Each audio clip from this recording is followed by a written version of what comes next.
എനിക്ക് മനസ്സിലാവും. അപ്പുറത്തെന്ന് പറഞ്ഞാൽ നാറ്റം മാറ്റാനല്ലേ. എൻ്റെ പ്രിയപ്പെട്ട സഹോദരങ്ങളെ, അല്ലാഹു സുബ്ഹാനഹു വ തആല നമ്മെ എല്ലാവരെയും ഒരു സൗഹാർദ്ദത്തിൻ്റെ, റസൂലുള്ളാഹിയുടെ ഏറ്റവും വലിയ സുന്നത്ത് സ്നേഹം പ്രചരിപ്പിക്കലായി. അള്ളാഹു അത് സ്വീകരിക്കുമാറാകട്ടെ. അള്ളാഹു സ്വീകരിക്കുമാറാകട്ടെ. ഒരു ഹൈന്ദവന്റെ ജീവിതം എന്തിനാണ്? സ്നേഹം പഠിപ്പിച്ച നിബിധങ്ങൾ, സ്നേഹം പഠിപ്പിച്ച പ്രവാചകൻ നബി മുഹമ്മദ് മുസ്തഫ. സ്വർഗത്തിൽ നിന്നും ഹൃദയത്തിലേക്കൊരു സ്വർണ്ണ നൂൽപാലം പണിത പ്രവാചക, ജീവന്റെ ഭിന്നമാം നാദവൈചിത്യങ്ങൾ ഏകമാം സത്തയിൽ ബന്ധിച്ച ധാർമ്മിക, തമ്മിലിടഞ്ഞും അഹങ്കരിച്ചും കരൾ കൊത്തിപ്പറിച്ചും ചവച്ചും പുളച്ചാർത്ത ഗോത്രക്കുറുമ്പിനെ കാട്ടുക്രൗര്യങ്ങളെ ശാന്തി സങ്കീർത്തനമാക്കിയ നായക, ക്ഷമിപ്പിൻ ക്ഷമാശീലനാണെത്രയും ശക്തനെന്നോദിയ വേദപാരംഗത. ക്ഷമിക്കാൻ പറഞ്ഞ പ്രവാചകൻ, തമ്മിലിടഞ്ഞവരെ തസ്ബീഹ് മാലയിൽ കോർത്തുവെച്ച പ്രവാചകൻ നബി മുഹമ്മദ് മുസ്തഫ. ഞാൻ എൻ്റെ വിഷയത്തിലേക്ക് വീണ്ടും തുടരുകയാണ്. മൂന്നാമത്തെ കൂട്ടുകാരനുമായി എൻ്റെ ശബ്ദം ശ്രവിക്കാൻ ഇവിടെ ഈ സദസ്സിലെത്തിയ ഹൈന്ദവ സഹോദരങ്ങളോട് ഒരൊറ്റ വാക്ക്. ആരാണ് യഥാർത്ഥ ഹിന്ദു? വേദവ്യാസൻ. വേദങ്ങളെ വ്യസിച്ചത് കൊണ്ടാണ് വേദവ്യാസന് വേദവ്യാസൻ എന്ന പേരുണ്ടായത്. അഥർവവേദം, യജുർവേദം, ഋഗ്വേദം, സാമവേദം എന്ന് പറഞ്ഞ് വേദങ്ങളെ വ്യസിച്ചു വേദവ്യാസൻ. ആ വേദവ്യാസൻ ഉപനിഷത്തുകൾ ഉണ്ടാക്കി. ശിഷ്യനായ ജൈവി വേദവ്യാസനോട് വന്ന് ചോദിച്ചു അത്രേ, ഈ ഉപനിഷത്തുകൾ മുഴുവനും ഒരു ഹിന്ദുവിന് പഠിക്കാൻ കഴിഞ്ഞില്ലെങ്കിൽ എന്ത് ചെയ്യണം? ജൈവിയോട് പറഞ്ഞു, ഈശ്വരോപനിഷത്ത് പഠിച്ചാൽ മതി. ഒരു ഹിന്ദുവിന് ഈശ്വരോപനിഷത്ത് മുഴുവനും പഠിക്കാൻ കഴിഞ്ഞില്ലെങ്കിൽ എന്ത് ചെയ്യണം? ആ സമയത്ത് വേദവ്യാസൻ പറഞ്ഞുവെന്നാണ്, ജന്മം കൊണ്ടും കർമ്മം കൊണ്ടും മർമ്മം കൊണ്ടും ഒരാൾ ഹൈന്ദവനാകണമെങ്കിൽ ഈശ്വരോപനിഷത്തിന്റെ ആദ്യത്തെ വാക്യം പഠിച്ചിട്ട് അതനുസരിച്ച് ജീവിക്ക്, അവൻ യഥാർത്ഥ ഹിന്ദുവാകും. ഏതാണ് ഈശ്വരോപനിഷത്തിന്റെ ആദ്യത്തെ വാക്ക്? ഇവിടെ ധാരാളം ഹൈന്ദവ സഹോദരങ്ങളുണ്ടല്ലോ, ഒന്ന് പറയും ഈശ്വരോപനിഷത്തിന്റെ ആദ്യത്തെ വാക്യത? പരോപകാര പുണ്യായ പാപമാ പരപീഡയ. പരോപകാര പുണ്യായ പാപമാ പരപീഡയ. നിന്നെ ദൈവം സൃഷ്ടിച്ചതേ പരോപകാരാർത്ഥം തീർത്ഥം ശരീരം. നിന്നെ ദൈവം സൃഷ്ടിച്ചത് വേറൊരുത്തിനും ഉപകാരം ചെയ്യാനാണ്, ഉപദ്രവം ചെയ്യാനല്ല. ഈ ഒരൊറ്റ വാക്ക് ജീവിതത്തിൽ പ്രചരിപ്പിച്ചവൻ, അത് പഠിപ്പിച്ചവൻ, അവനാണ് യഥാർത്ഥ ഹിന്ദു എന്ന് പറഞ്ഞു വേദവ്യാസൻ. മഹർഷിമാരുടെ വാക്കുകൾ അന്വർത്ഥമാകട്ടെ, പ്രവാചകന്മാരുടെ വാക്കുകൾ ജീവിതത്തിന്റെ ദർശനമാകട്ടെ. ഒരു പരസ്പര സ്നേഹത്തിന്റെ, ഒരു പരസ്പര അടുപ്പത്തിന്റെ, ഒരു പരസ്പര അനുരാഗത്തിന്റെ നല്ല ഭൂമികയിൽ സമാധാനത്തോടെ ജീവിക്കാൻ അള്ളാഹു ഈ നാട്ടിലെല്ലാവർക്കും തൗഫീക്ക് നൽകി അനുഗ്രഹിക്കുമാറാകട്ടെ. അതുകൊണ്ട് റസൂലുള്ളാഹിനെ കൂട്ടുകാരനാക്കുമ്പോൾ അള്ളാഹുവിൻ്റെ റസൂൽ ലോകത്തോട് പറഞ്ഞു തന്ന ഏറ്റവും വലിയ മാതൃക അതായിരുന്നു. റസൂലുള്ളാഹിയുടെ സുന്നത്തുണ്ടാകട്ടെ, അള്ളാഹുവിൻ്റെ റസൂലിൻ്റെ ചിന്തകൾ ഉണ്ടാകട്ടെ. ഇൻഷാ അല്ലാഹ് പരലോകത്തെ റസൂൽ നമ്മളെ സഹായിക്കുമോ? നമുക്ക് വീണ്ടും വരാം അതിലേക്ക്. രണ്ടാമത്തെ കൂട്ടുകാരൻ റസൂലാണ്. മൂന്നാമത്തെ കൂട്ടുകാരൻ ആരാ? മൂന്നാമത്തെ കൂട്ടുകാരൻ. എൻ്റെ പ്രിയപ്പെട്ട സഹോദരങ്ങളെ, കൂട്ടുകെട്ട് നന്നാവണം. ഞാൻ ഇന്നലെ പറഞ്ഞല്ലോ, നല്ല കൂട്ടുകാര് ജീവിച്ചിരിക്കുന്ന ഭൂമിയിൽ നന്മയുണ്ടാകും. കരിഞ്ഞുണങ്ങി കിടക്കുന്ന മരുഭൂമിയിലൂടെ നല്ല രണ്ട് കൂട്ടുകാർ നടന്നു പോയാൽ അവിടെ പച്ചപ്പുണ്ടാവും. അതാണ് കൂട്ടുകെട്ടിന്റെ ചരിത്രം. അള്ളാഹു ഈ റിലീഫ് കമ്മിറ്റിയുടെ കൂട്ടുകെട്ടിനെ അള്ളാഹു അങ്ങനെ ആക്കട്ടെ. അവർ ഈ നാടിന് പച്ചപ്പുണ്ടാക്കും. സഹോദരങ്ങളെ, മരുഭൂമിയായിട്ട് കിടക്കുന്ന ഒരു ഭൂമിയിൽ നല്ല കൂട്ടുകാര് രണ്ടുപേര് നടന്നു പോയാൽ മതി. അവർ അള്ളാഹുവിന്റെ പൊരുത്തത്തിന് വേണ്ടി കൂട്ടുകൂടിയവരാണെങ്കിൽ ആ മരുഭൂമിയിൽ മരുപ്പച്ചയുണ്ടാവും. അങ്ങനെയാണ് ബഹുമാനപ്പെട്ട ഖിളർ നബി അലൈഹി സ്വലാത്തു വസ്സലാം. അങ്ങനെ ആകണം എൻ്റെ പൊന്നു ചെറുപ്പക്കാരാ.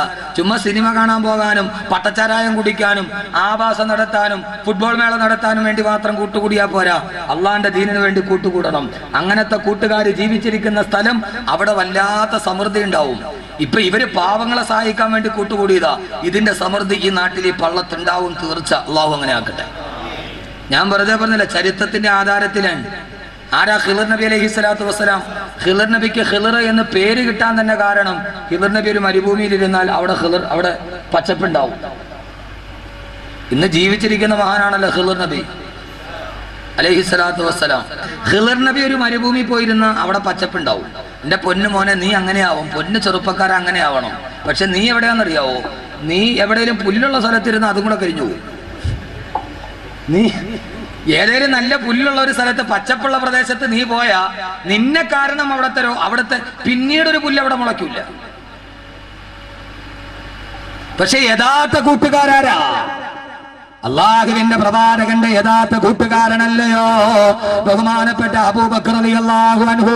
മക്കയിൽ നിന്ന് ഹിജറ പോവുകയാണ്. നേരത്തെ പറഞ്ഞ ചരിത്രം വീണ്ടും അനുസ്യൂതം അനാവരണം ചെയ്യപ്പെടട്ടെ. അള്ളാഹുവിന്റെ റസൂലും അബൂബക്കർ റളിയല്ലാഹു അൻഹു നടന്നു പോകുന്നു. ആ പോകുന്നവടെ മരുഭൂമിയിലൂടെ നടന്നു പോകുമ്പോ അള്ളാഹുവിന്റെ റസൂലിന് വല്ലാത്ത ദാഹമാ. അള്ളാഹുവിന്റെ റസൂൽ ചോദിച്ചു, അബൂബക്കറെ ദാഹിക്കുന്നു, വെള്ളമുണ്ടോ? ഇല്ല യാ റസൂലല്ലാഹ്. അള്ളാന്റെ റസൂല് പറയുമ്പോ എവിടെയെങ്കിലും വെള്ളമുണ്ടോ എന്ന് അന്വേഷിക്കുക. ഈ മരുഭൂമിയിൽ ജലത്തിന്റെ വിദൂര സാധ്യത പോലുമില്ല. അബൂബക്കർ റളിയല്ലാഹു അൻഹു കടന്നു പോകുമ്പോ സഹോദരങ്ങളെ ഉമ്മ മഅബദിന്റെ വീട് കണ്ടു. അവിടെ ഒരു ചെറിയ വീട്, ആ വീടാണ് ഉമ്മ മഅബദിന്റെ വീട്. അവര് മുസ്ലിമല്ല, അള്ളാന്റെ റസൂലിന്റെ പ്രിയപ്പെട്ട കൂട്ടുകാരന്. അബൂബക്കർ റളിയല്ലാഹു അൻഹു ചെന്നിട്ട് പറഞ്ഞു, എന്റെ കൂട്ടുകാരനായ റസൂൽ അവിടെ ഇരിക്കുന്നു, കുടിക്കാൻ അല്പം വെള്ളം തരുമോ? വീട്ടുകാര് പറഞ്ഞു, ഉമ്മ മഅബദ് എവിടെയുള്ളൂ? ഉമ്മ മഅബദ് എവിടെയുള്ളൂ? ഭർത്താവ് എവിടെയില്ല. ഇവിടെ വെള്ളം പോലും കിട്ടാനില്ലാത്ത മരുഭൂമിയാ. തന്റെ പ്രിയപ്പെട്ട കൂട്ടുകാരന് തൊണ്ട വരളുമ്പോ ഒരു തുള്ളി വെള്ളം കൊടുക്കാനില്ലാതെ, ഒരു തുള്ളി വെള്ളം കൊടുക്കാനില്ലാതെ ആ പാവപ്പെട്ട കൂട്ടുകാരൻ വിഷമിക്കുമ്പോ എന്റെ ശബ്ദം കേൾക്കുന്ന കാസർഗോഡ് ചെറുപ്പക്കാരോട്, കൂട്ടുകാരന്റെ തൊണ്ട വരളുമ്പോ അവിടേക്ക് വെള്ളം കൊടുക്കാൻ കഴിയാതെ മനസ്സിന് പ്രയാസമുള്ളവനല്ലയോ യഥാർത്ഥ കൂട്ടുകാരന്? എന്റെ നാടിന്റെ അടുത്ത് തിരുവനന്തപുരം ജില്ലയില് ആദ്യങ്ങളൊരു വലിയ കൊലപാതകം നടന്നു. ദുബൈയിൽ ഒരേ സ്ഥലത്ത് ജോലി ചെയ്തവർ അവര് പരസ്പരം അവരുടെ ജോലി എന്താണെന്നറിയോ? ദുബൈയിൽ പലിശയ്ക്ക് കൊടുക്കല. സലീം എന്ന് പറയുന്ന ചെറുപ്പക്കാരന്റെ കയ്യിൽ നിന്ന് 25 ലക്ഷം രൂപ ഇവൻ പലിശക്ക് മേടിച്ചു. അവനത് മറിച്ചു കൊടുത്തു. അതിനേക്കാളും പൈസ ഉണ്ടായി. അവസാനം ഇവൻ പൈസ തിരിച്ചു ചോദിച്ചപ്പോ അവൻ പറഞ്ഞു, നാട്ടിൽ വരുമ്പോ തരാം. സഹോദരങ്ങളെ സഹോദരങ്ങളെ നാട്ടിൽ വന്നു. ഇവൻ 25 ലക്ഷം വാങ്ങിക്കാൻ പോകുമ്പോ, പലിശ കാശ് മേടിക്കാൻ പോകുമ്പോ ഗൾഫിന്റെ മണലാരണ്യത്തില് പലിശക്ക് പൈസ കൊടുത്ത് പൈസ ഉണ്ടാക്കിയ ചെറുപ്പക്കാര്, ഗൾഫ് മലയാളികളെ, അള്ളാന്റെ റസൂലിന്റെ നാട്, സൗദി അറേബ്യയുടെ നാട്, സഹാബത്ത് നടന്ന നാട്, കൂട്ടുകാര് നടന്ന നാട്, പണ്ടാരകങ്ങൾ ഉദിച്ചു നിന്ന നാട്. ആ നാട്ടില് പലിശക്ക് കൊടുത്ത 25 ലക്ഷം രൂപ ചോദിച്ചപ്പോ കാറിൽ കയറ്റിക്കൊണ്ടുപോയി ജ്യൂസ് കൊടുത്തു കൂട്ടുകാരന്. ആ കൂട്ടുകാരൻ എന്ന ജ്യൂസ് കുടിക്കുമ്പോ മയക്കുമരുന്ന് കലത്തി മയങ്ങിക്കിടക്കുമ്പോ തന്റെ കൂട്ടുകാരനെ അടുക്കളയിലെ വാക്കത്തി എടുത്തുകൊണ്ടുവന്ന് 92 കഷണമായി വെട്ടിമുറിച്ച് ആ വെട്ടിമുറിച്ച ശരീരം കക്കൂസിന്റെ സെപ്റ്റി ടാങ്കിലേക്ക് കെട്ടിത്താത്തിയിട്ടു. എവിടെ നടന്നടാ? തിരുവനന്തപുരം ജില്ലയിലെ നടന്നടാ. സംശയമുണ്ടെങ്കിൽ തിരുവനന്തപുരത്തെ പാടുമുള്ള നിങ്ങളുടെ ജനപ്രതിനിധി നെല്ലിക്കുന്ന് സാഹിബിനോട് ചോദിച്ചു നോക്ക്. തിരുവനന്തപുരത്തെ പിടിച്ചു കുലുക്കിയ കൊലപാതകം കൂട്ടുകാരിൽ തമ്മിൽ സാമ്പത്തികം പറഞ്ഞു തെറ്റിയപ്പോ ആ തെറ്റിയവന് കക്കൂസിന്റെ ടാങ്കിന്റെ അടിയിലായി. സഹോദരങ്ങളെ സഹോദരങ്ങളെ, ഇതാണ് ലോകത്തിന്റെ കൂട്ടുകെട്ടെങ്കില്, ഇതാ ലോകത്തിന്റെ കൂട്ടുകെട്ടെങ്കില്. വാപ്പയുടെ അനുജനെ കാണാനായിട്ട് 18 ദിവസമായി. സഹോദരങ്ങളെ ദുആ ചെയ്തു. ഞാൻ പറഞ്ഞു 3 ദിവസത്തിനുള്ളിൽ കാണും. പ്രവചനം പറ്റിയില്ല. അതൊരു ഞാനൊരു പ്രവാചകനായത് കൊണ്ടല്ല, ആ സദസ്സിലെ ആരുടെയോ ദുആ അല്ലാഹു സ്വീകരിച്ചത് കൊണ്ട് 3 ദിവസം കഴിഞ്ഞപ്പോ തിരിച്ചു കിട്ടി. എവിടെയെന്നറിയോ? പട്ടാമ്പി ഭാരതപ്പുഴയുടെ മണലാരണ്യത്തില് പുഴുക്കളരിക്കുന്ന മൃതശരീരമായി. എന്നാണ് രണ്ടുപേരും റിയൽ എസ്റ്റേറ്റ് കച്ചവടക്കാർ ഒരു റിയൽ എസ്റ്റേറ്റിന്റെ ഭാഗമായി വാങ്ങിയകാരന്റെ പേരിൽ എഴുതി. 6 മാസം കഴിഞ്ഞപ്പോ ഇരട്ടി വിലയായി. കൂട്ടുകാരൻ തീരുമാനിച്ചു, എന്റെ പേരിലല്ലേ വസ്തു, ഇവനെ കൊല്ലുക. വീട്ടിൽ നിന്ന് വിളിച്ചിറക്കി കൊണ്ടുപോയി സൈനൈഡ് കലക്കി കൊടുത്തു. ആ പാവപ്പെട്ടവനെ പട്ടാമ്പി പുഴയിലോട്ട് വലിച്ചെറിഞ്ഞു പോയി. ഞാൻ ഈ പറയുന്നത് നിങ്ങൾ അറിഞ്ഞത് ഒരു കൂട്ടുകാരനെയും അമിതമായി വിശ്വസിക്കണ്ട. ഞാൻ ഇന്നലെ പറഞ്ഞല്ലോ, പിശാച് ആദ്യം മനുഷ്യനെ ചതിച്ചത് ആത്മസുഹൃത്തിന്റെ രൂപത്തിലാ, ശത്രുവിന്റെ രൂപത്തിലല്ല. അതുകൊണ്ട് നിന്നെ എപ്പോഴും ചതിക്കുന്നത് ആത്മസുഹൃത്തായിരിക്കും. സഹോദരങ്ങളെ, തന്റെ പ്രിയപ്പെട്ട കൂട്ടുകാരന്റെ തൊണ്ട പറ്റിയപ്പോ അബൂബക്കർ റളിയല്ലാഹു അൻഹുവിനെ സഹിക്കാൻ കഴിഞ്ഞില്ല. നോക്കിയപ്പോൾ മറുഭാഗത്ത് ആട് നിൽക്കുന്നു. ആടിന്റെ പാല് കറന്ന് തരുവോ, തൊണ്ടയൊന്ന് നനയ്ക്കട്ടെ. ഉമ്മു മഅബദ് പറഞ്ഞു, ആടിന്റെ കറവ വെട്ടിയിട്ട് എത്ര നാളുകളായി? ആടിന്റെ കറവ നട്ടിയിട്ട് എത്ര നാളുകളായി? സഹോദരങ്ങളെ, അബൂബക്കർ റളിയല്ലാഹു അൻഹു തിരിച്ചു ചെന്ന് ഈത്തപ്പന മരത്തിന്റെ ചുവട്ടില് കുടിക്കാൻ വെള്ളമില്ലാതെ കഷ്ടപ്പെടുന്ന കൂട്ടുകാരന്റെ അടുക്കൽ പറഞ്ഞു, വെള്ളമില്ല. ഒരു വീടുണ്ട്, ആ വീട്ടിലൊരു ആട് നിൽക്കുന്നുണ്ട്.